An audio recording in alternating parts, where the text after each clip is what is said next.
IRST Contact Protocol DR. Keva Zarn brushed dust from her 6 hands as she examined the ancient stone tablet. Her compound eyes focused on symbols that seemed to shift and dance in the artificial light of her excavation chamber. The dead world of Kepler 442c held secrets that could change everything the galaxy knew about the old civilizations. Professor Zarn called Nix Valdris from the communications array above ground. The young Zantari's voice crackled through the CUM system, his feline ears twitching with excitement. The deep scans are showing massive energy signatures beneath the northern ruins. Whatever built this place, they left something powerful behind. Keva clicked her mandibles thoughtfully. 3 months they had been here, carefully digging through layers of history. The Althurian Archaeological Institute had funded this expedition, based on her theory that the Kepler system held remnants of the Forerunner civilization. So far, every discovery proved her right. The research vessel Harmony's Dawn orbited peacefully above them, its blue hull gleaming against the stars. Captain, Yorth kept a skeleton crew aboard while most of the team worked on the surface. It was supposed to be a safe mission. Archaeological expeditions rarely attracted attention from the dangerous elements that prowled the outer systems. That changed when the sensors screened their warning. All teams, emergency evacuation. Captain Yorith's voice boomed across every communication device. Pirates! Multiple ships dropping out of hyperspace. Everyone to the shuttles now. Keva felt her blood turn cold. Pirates in this remote system could only mean one thing. Someone had leaked their location, their purpose, their valuable discoveries. She gathered the most important artifacts, her mind racing through evacuation protocols. Above the atmosphere, space filled with predatory shapes. 7 ships materialized from the hyperspace tunnel, their hulls painted in the crimson and black of the notorious Talon fleet. These were not mere raiders looking for easy cargo. They were professional killers who specialized in capturing research vessels and selling their crews to the slave markets. Captain Thrix Gorvak stood on the bridge of his flagship Blood Harvest, his reptilian features twisted into a cruel smile. His yellow eyes fixed on the peaceful research ship like a hunter spotting wounded prey. The Korthic pirate had built his reputation on attacks exactly like this one. Scientists made excellent slaves. They were intelligent, valuable, and usually too civilized to fight back effectively. Target their engines, he hissed to his weapons officer. I want them crippled, not destroyed. That ship contains treasures worth more than most planets. The attack began without warning. Energy beams lanced across space, striking Harmony's Dawn with surgical precision. The research vessel's shields flared and collapsed under the assault. Secondary explosions rippled along the hull as critical systems failed. On the surface, Keva watched in horror as debris rained from the sky. Pieces of her ship, her home for 3 months, burned through the thin atmosphere like falling stars. She activated her emergency beacon and tried to raise the orbiting vessel. Harmony's Dawn, please respond. This is the surface team. What is your status? Static answered her for long seconds before Nix Valdris' voice broke through, strained with fear. Professor, we're trapped. Pirates have us surrounded. Captain Yorith is dead. Main engines are gone. Life support is failing. Keva closed her compound eyes and felt despair wash over her. They were archaeologists, not warriors. Their ship carried no weapons beyond basic defensive arrays. Against a pirate fleet, they had no chance. Can you reach the long-range communicator? She asked. Maybe, Nix replied. But who would we call? The nearest council patrol is 3 weeks away. The Trade Federation doesn't operate in this sector. Keva thought quickly. During her research, she had discovered references to other civilizations beyond the known galactic community. Ancient texts spoke of distant worlds, primitive but determined species, that might one day join the greater galaxy. One name appeared repeatedly in the old records. Sol 3, a small blue world in a system called Earth. Send a distress call on all frequencies, she ordered. Every channel, every wavelength. Someone might be listening. Aboard the crippled Harmony's Dawn, Nix worked frantically at the communication console. His clawed fingers danced across controls as he boosted the signal strength far beyond safe parameters. The transmitter would burn out after one message, but that might be enough. The signal burst outward at the speed of light and faster, carried by quantum entanglement communicators that connected distant parts of the galaxy. It spoke of a peaceful research mission under attack, of innocent beings facing death or slavery, of pirates who threatened the civilized order. Most of space remained silent. The message passed unheard through empty systems and dead worlds. But 57 light-years away, it reached a small blue planet where someone was indeed listening.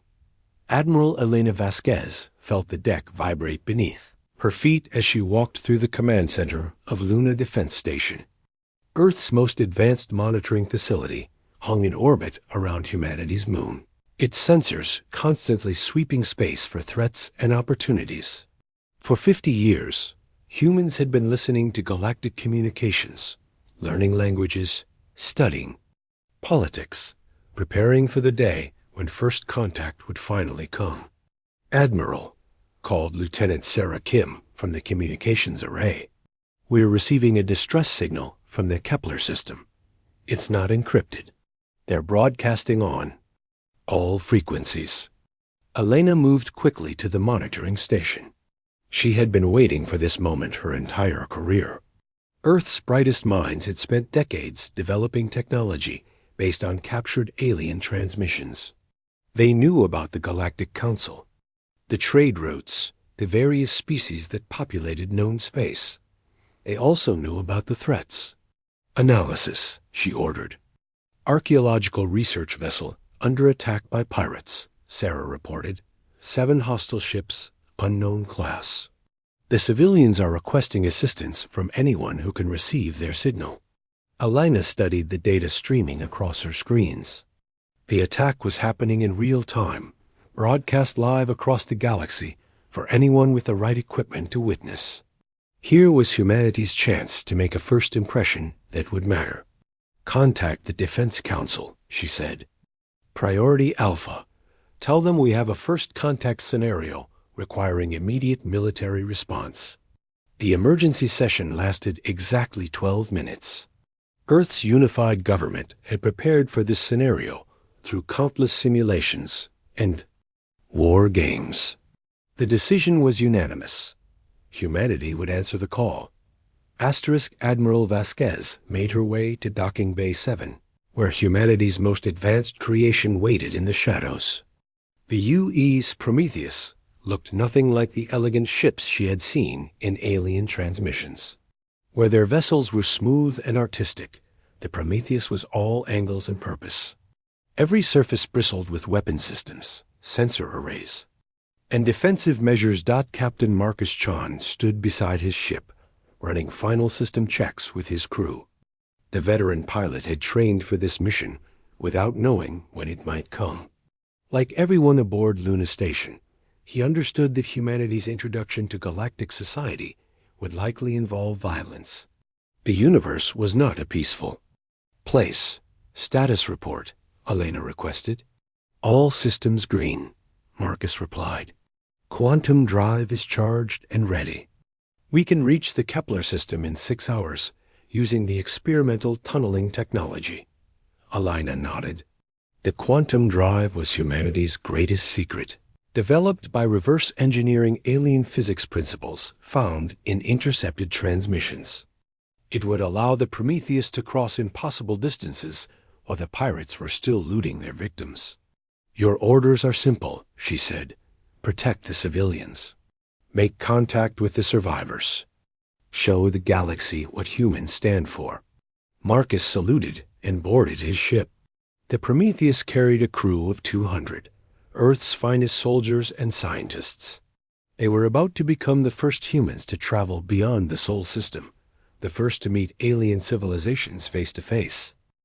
The launch sequence began with barely contained fury.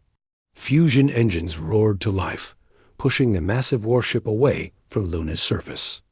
As they reached safe distance, Marcus activated the quantum drive. Space folded around them like origami. Made of starlight, the Prometheus slipped between dimensions, traveling faster than light through tunnels in reality itself. Behind them, Earth fell away into the past.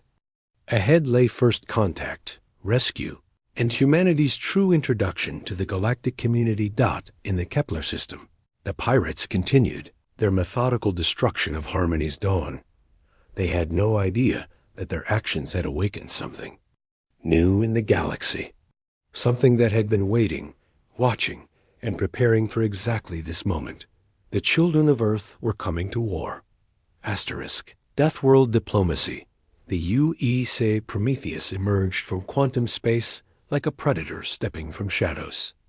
Captain Marcus Chun watched the tactical display update as his sensors swept the Kepler system. 7 pirate ships surrounded the crippled research vessel like scavengers around a kill. He had arrived just in time.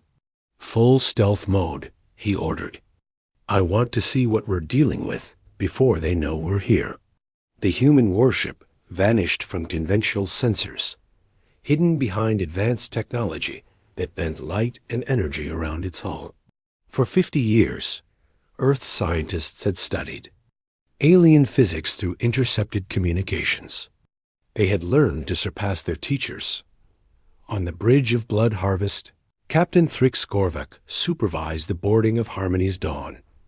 His reptilian features twisted with satisfaction as his crews reported their findings.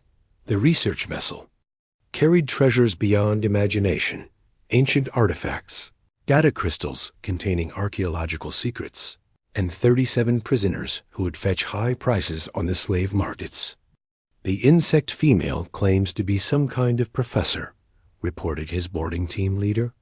She keeps babbling about contacting the Galactic Council. Thrix laughed, a sound like grinding metal. The Council has no jurisdiction here. This is free space, where strength determines law. Secure the prisoners and begin transferring the cargo. He had no idea that death was watching him from the darkness between stars. Aboard the Prometheus, Marcus studied the enemy formation with the calculating mind of a career soldier. The pirate ships were powerful but old, their weapon systems based on outdated technology. More importantly, they were arranged in a loose perimeter that assumed no threat could approach unseen. Combat analysis, he requested from his tactical officer. 7 vessels, heavy cruiser class. Lieutenant Commander Jessica Torres reported. Crimson Talon configuration, typical pirate modifications. They've sacrificed defensive capability for increased firepower and cargo space. Estimated crew, 400 total. Marcus nodded. The pirates had made themselves dangerous to merchant vessels and research ships, but they had never faced a military force designed for actual warfare. They were about to learn the difference between predators and apex predators. Signal from the surface, reported Communications Officer David Park. The archaeological team is still alive. They're requesting immediate assistance. Time to introduce ourselves, Marcus said. Open a channel to the pirate flagship. The transmission cut through space on frequencies the pirates couldn't ignore. When Captain Thrix received the incoming message, his yellow eyes widened in confusion. The signal originated from empty space, yet the energy signature was massive. This is Captain Marcus Chun of the United Earthship Prometheus, the alien voice said in perfect galactic standard. You are attacking innocent civilians under the protection of Earth. Withdraw immediately or face the consequences. Thrix stared at his communications officer, reptilian brain struggling to process this. Development. Earth? What is Earth? Where is this transmission coming from? His sensor operator checked the readings twice before responding. Sir, I'm detecting a massive energy signature bearing 27 Mark V. The source appears to be cloaked. The Korthit pirate felt a chill run down his spine. Cloaking technology was restricted to the most advanced civilizations. No primitive species should possess such capabilities. Unknown vessel, Thrix broadcast back, trying to sound more confident. Benny felt. You are interfering with legitimate salvage operations. Withdraw, or we will consider you hostile. Marcus smiled grimly. Negative. You have 30 seconds to release the prisoners and withdraw from this system. This is your only warning. The pirate captain's pride flared. He had terrorized this region of space for 15 years. No one dictated terms to the Crimson Talon fleet. All ships battle formation. Target that energy signature and fire when ready. 7 pirate vessels opened fire simultaneously, pouring destruction toward the source of the human transmission. Energy beams and missile barrages lit space with deadly fireworks. For a moment, Thrix thought they had succeeded. Then the Prometheus uncloaked. The human warship materialized like a mountain of metal and fury, where alien vessels favored smooth curves and artistic design. This ship was all brutal efficiency. Gun ports opened like predatory eyes. Missile tubes extended like fangs. Every surface bristled with weapons that the pirates had never seen before. By the void, whispered Thrix's weapons officer. What is that thing? Marcus answered by opening. Fire. Railguns accelerated tungsten slugs to 30% of light speed. The metal projectiles punched through pirate shields like they were made of tissue paper. The first ship died in seconds, its hull cracked open by kinetic force that no known defense could stop. Plasma cannons followed, sending streams of star-hot energy across space. The second pirate vessel tried to dodge, but human targeting systems tracked its movements with inhuman precision. The plasma struck amidships, turning armor into vapor and crew into memory. Impossible, Thrix gasped. No one has weapons like that. The Prometheus moved through the pirate formation like a shark among minnows. Fusion missiles locked onto fleeing targets, each warhead carrying the power of a small sun. Point defense systems swatted incoming fire aside with casual efficiency. Within minutes, 4 pirate ships had been reduced to expanding clouds of debris. Remaining 3 vessels tried to run, but quantum-enhanced engines gave the human ship impossible speed. Marcus's crew disabled their targets with surgical precision, leaving them drifting but intact. These pirates would live to carry a message to their criminal allies. This is impossible, Thrix repeated, his voice breaking. What kind of beings? Are you? We are humans, Marcus replied simply. We come from a planet called Earth. We protect those who cannot protect themselves. On the surface of Kepler 442c, Dr. Keva Zarn watched the sky light up with distant explosions. Her compound eyes tracked the movement of ships too far away to see clearly, but her instruments detected the massive energy signatures of the battle. Above, Professor, Nix Valdris called from the damaged research vessel. The humans are requesting permission to beam survivors aboard their ship. Keva felt her heart's racing. First contact with an unknown species, and it was happening in the aftermath of combat. Everything she had studied suggested that peaceful civilizations rarely developed advanced military technology. What kind of beings were these humans? The answer came when the transport beam deposited her in the Prometheus cargo bay. The humans who greeted her were bipedal like many species, but their movements held a predatory grace that spoke of evolutionary pressures. These beings had fought for survival on their home world. They had won. Captain Chun approached with his hands empty and visible, a gesture of peace that translated across species barriers. Dr. Zarn, I presume. I'm Captain Marcus Chun. Are you and your people unharmed? Keva studied the human commander with fascination and growing respect.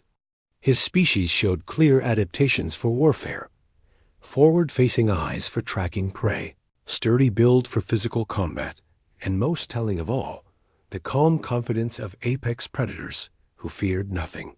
"We are alive thanks to your intervention," she replied in careful galactic standard. "But I must ask, how did you learn our language? How did you find us so quickly?" Marcus smiled, and she noted the sharp canine teeth that marked his species as evolved hunters. "We've been listening to galactic communications for 50 years. We know about the Council, the trade routes, the various civilizations. We've been waiting for the right moment to make contact. 50 years? Keva's mandibles clicked in amazement. "But that means you've been monitoring us since, before you achieved interstellar flight." "We're very good at gathering information," Marcus said. "It's helped us prepare for moments like this." The rescued archaeological team was processed through the Prometheus Medical Bay, where human doctors worked alongside automated systems to treat their injuries. The technology was clearly advanced, but it carried subtle differences that spoke of independent development. Dr. Zarn found herself in the ship's conference room, sharing her story with Captain Shun and his senior staff. The artifacts she had discovered on Kepler 442 Seeley spread across the table, ancient mysteries that had drawn pirates and now connected two civilizations. "The Forerunner civilization disappeared 3 million years ago," she explained. "These ruins suggest they possessed technology that current galactic science cannot duplicate. My research indicates they may have seeded the galaxy with advanced principles, waiting for species to evolve enough to understand them." Marcus studied the alien script covering the stone tablets. "And you believe these principles could benefit everyone?" "Absolutely. The Forerunners seem to value cooperation over conflict, knowledge over power. If we could decode their messages, it might change how the entire galaxy approaches science and exploration." The human captain exchanged glances with his science officer, Lieutenant Commander Sarah Martinez. "We'd be honored to help with that research. Earth has some experience with ancient mysteries." Over the following hours, as the Prometheus provided escort for the repaired Harmony's Dawn, Dr. Zarn learned more about humanity's hidden history. They had monitored galactic transmissions, developed advanced technology, and prepared for first contact with methodical precision. Most surprisingly, they had done it all while maintaining planetary unity and avoiding the destructive wars that marked most species development. "How did you achieve global cooperation?" she asked. "Most civilizations struggle with internal conflicts for centuries after discovering interstellar travel." Marcus considered his answer carefully. "We learned early that survival required cooperation. Our planet tested us with ice ages, volcanic eruptions, asteroid impacts, and hostile environments. We adapted by working together, or we died separately. The journey back to civilized space took 3 days. During that time, representatives from both species worked together to establish formal diplomatic protocols. The humans requested membership in the Galactic Council, offering their protection services in exchange for scientific cooperation and cultural exchange. Dr. Zarn sent detailed reports to the Althurian Archaeological Institute, describing humanity's rescue of her expedition and their obvious technological capabilities. The response came quickly. Earth would be welcomed into the galactic community with full honors and immediate council membership. The Prometheus arrived at Althurian space, accompanied by Harmony's Dawn and escorted by a full council diplomatic fleet. News of the humans' rescue mission had spread throughout known space, along with reports of their advanced technology and military capabilities. Captain Shun stood on his bridge, watching the massive space station that served as the Council's diplomatic center. Ships from dozens of species crowded the traffic lanes, all eager to meet the mysterious humans who had emerged from the galactic rim with such impressive capabilities. "Sir," reported Communications Officer Park, "we're receiving formal greetings." from representatives of 47 different civilizations. They're all requesting audiences, trade agreements, and security consultations. Marcus smiled. Reply that Earth looks forward to peaceful cooperation with all civilized species. We're here to protect the innocent and advance the cause of knowledge. Dr. Zarn approached from her position at the science station where she had been working, with human archaeologists to decode the Forerunner tablets. Captain, I believe we've made a breakthrough. The ancient symbols describe something called the Unity Protocol, a system for connecting different species through shared understanding rather than conquest. Sounds like something humanity can support, Marcus replied. After all, we've just proven that the best way to make first contact is by helping those in need. The Prometheus docked at the council station to ceremonial fanfare and genuine gratitude. Earth's first starship had announced humanity's presence in the galaxy, not through conquest or trade, but through the simple act of answering a distress call from strangers. As Captain Sean prepared to meet with council representatives, he reflected on the mission that had brought them here. Pirates had attacked innocent researchers, thinking they were preying on helpless victims. Instead, they had triggered humanity's emergence as a galactic power, dedicated to protecting the vulnerable and advancing the cause of civilization. The galaxy had gained more than just another member species. It had gained guardians who understood. That true strength came not from the ability to destroy, but from the willingness to protect those who could not protect themselves. Earth had answered the call, and the universe would never be the same. Asterisk.